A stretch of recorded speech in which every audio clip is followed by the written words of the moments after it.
सारे बड़े अखबारों में एक फुल पेज का ऐड था जिसमें पुष्पम प्रिया चौधरी की तस्वीर थी। ईमानदारी से आप पूछे तो मुझे ये थोड़ी मतलब बचकानी हरकत लगी। उस समय उसको उनके पास एक भी विधायक नहीं था, आज भी एक भी विधायक नहीं है, लेकिन आप मुख्यमंत्री बनने की बात कर रही हैं। इन्होंने जो अपनी पार्टी का नाम चुना वो भी मुझे नाम कोई बहुत मतलब हजम नहीं हो रहा। द प्लूरल्स पार्टी है ना, उनके प्रेस कॉन्फ्रेंस में हिंदी में दप्पा लिखा रहता है, द प्लूरल्स पार्टी। उस यात्रा का नाम, ऐसे यात्रा जमीन पर कुछ असर दिखा नहीं रही है, लेकिन उनकी यात्रा का नाम है महायान यात्रा। महायान यात्रा इसका नाम रखने का क्या आप बौद्ध धर्म का प्रचार कर रही हैं? क्या आप सम्राट अशोक की बेटी संघमित्रा हैं? अब देखिए उनका जो हुलिया है उस पर भी मुझे थोड़ा बहुत अटपटा हुलिया लगता है। प्लूरल्स पार्टी मुझे वही लगती है कि रानी मधुमक्खी है पुष्पम प्रिया, अब बाकी श्रमिक मधुमक्खियां हैं। आपकी तो ये भी हैसियत नहीं है कि आप वोटकटवा भी बन सके। तो मुझे लगता है कि ये पुष्पम प्रिया चौधरी भी अभी थोड़ा बचपना रह गया है, ये पार्टी खेल रही है। आने वाले चुनाव में क्या लगता है, क्या स्थिति रहेगा पुष्पम प्रिया के? नहीं, बिग जीरो। नमस्कार, स्वागत है आपका सिटी पोस्ट लाइव में। मैं हूं मुस्कान और अभी आपको बता दें बिहार विधानसभा चुनाव काफ़ी करीब आ चुका है और जितने भी दल है अपने कमर कस चुके हैं और चुनावी मैदान में उतरने को तैयार है। जो पुरानी पार्टियां हैं वही नहीं, अब कई पार्टियां आ रही हैं। आपको बता दें 2020 में पुष्पम प्रिया भी आई थी और चलिए उनके बारे में जानते हैं। हमारे साथ मौजूद हैं पूर्व IPS अमिताभ दास, हर टॉपिक पे अपना बेबाकी से जवाब रखते हैं और बयान भी देते हैं। कौन है पुष्पम प्रिया? आप मुझसे बेहतर जानती होंगी है ना। खैर, पुष्पम प्रिया चौधरी का नाम देखिए बिहारियों ने पहली बार सुना 8 मार्च 2020 को। 8 मार्च का दिन अंतर्राष्ट्रीय महिला दिवस होता है, पूरी दुनिया में मनाया जाता है महिलाओं के दिवस के रूप में। और उस दिन जब सुबह सुबह बिहार वाले जागे तो जितने बड़े अखबार थे सबके पहले पन्ने पर एक फुल पेज का ऐड था, जो बहुत महंगा विज्ञापन होता है। सारे बड़े अखबारों में एक फुल पेज का ऐड था जिसमें पुष्पम प्रिया चौधरी की तस्वीर थी और लिखा था कि ये जो महिला है ये बिहार की अगली मुख्यमंत्री होंगी, अगली CM होंगी।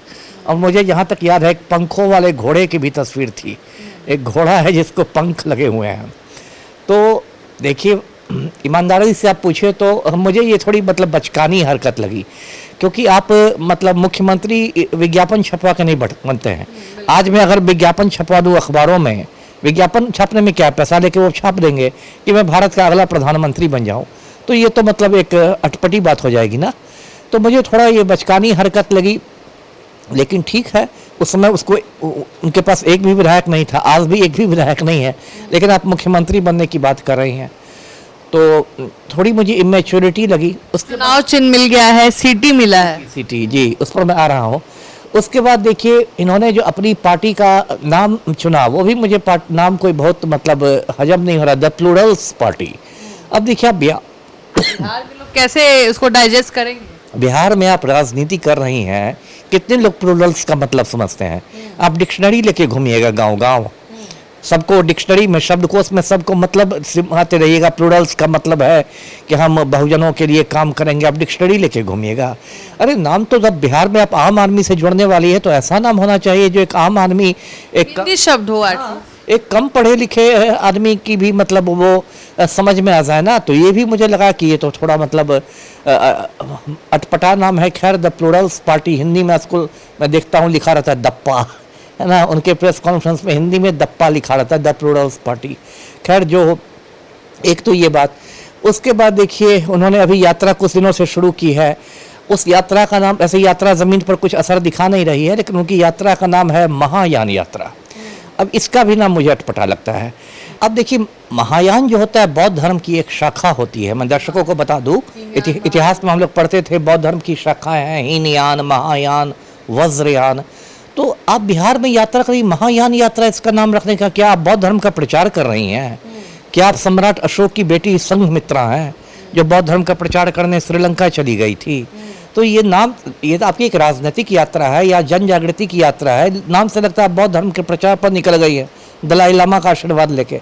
तो ये भी मुझे थोड़ी अटपटी बात लगी। उसके बाद देखिए अभी इनको 2-3 दिन पहले सिटी मतलब चुनाव चिन्ह आवंटित हुआ है विसल, उसको लेके बोल रही हैं कि ये मतलब औद्योगिकरण की सिटी लगाने के लिए सिटी मिला है, सिटी है और सिटी बजा रही हैं। खैर कोई बात नहीं, लेकिन देखिए उसमें भी उन्होंने कहा कि उनसे बार बार पूछा रहा। अब देखिए उनका जो हुलिया है उस पर भी मुझे थोड़ा वो अटपटा हुलिया लगता है। क्यों?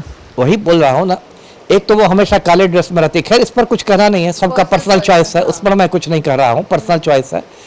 लेकिन जो ये चेहरे पर मास्क लगाए रहती हैं, ये तो थोड़ी अटपटी बात है ना। मान लीजिए एक समय कोरोना की महामारी थी तो उस समय मैं भी मास्क लगाता था, पूरी दुनिया लगा रही थी, डॉक्टरों ने ही कहा था कि भाई संक्रमण से बचना है तो मास्क लगाइए, तो उस समय तो एक बुद्धिमानी थी। लेकिन अब तो कोरोना मतलब बीते दिन की बात हो गई है, अब आप मास्क लगा रही हैं और मतलब और आप सार्वजनिक जीवन में हैं। उससे बड़ी बात कि आप कोई ऐसा नहीं कि आप गृहिणी हैं, हाउसवाइफ हैं, आप सार्वजनिक जीवन में हैं, आप लोगों के बीच जाती हैं, तो ये मतलब नकाबपोश बन के जाना, ये बात। और बार बार उनसे पूछा जाता है तो कभी कुछ बोलती है, गोलमोल जवाब देती है।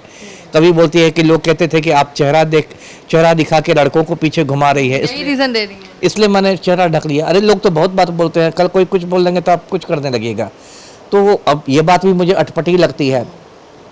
इसके बाद देखिए उन्होंने कहा, उसी प्रेस कॉन्फ्रेंस में मैं देख रहा था, उन्होंने कहा कि 50% महिलाओं को आरक्षित रहनी चाहिए सीटें सभी पार्टियों में। और लोग हंस रहे थे कि उनका जो अपना प्रेस कॉन्फ्रेंस था वो अकेली महिला है और बाकी जितने थे सब पुरुष थे। तो आपकी अपनी पार्टी में ये 50% की बात नहीं है।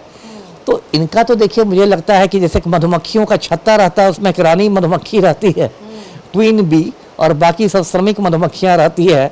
तो प्लूरल्स पार्टी मुझे वही लगती है कि रानी मधुमक्खी है पुष्पम प्रिया, अब बाकी श्रमिक मधुमक्खियाँ हैं।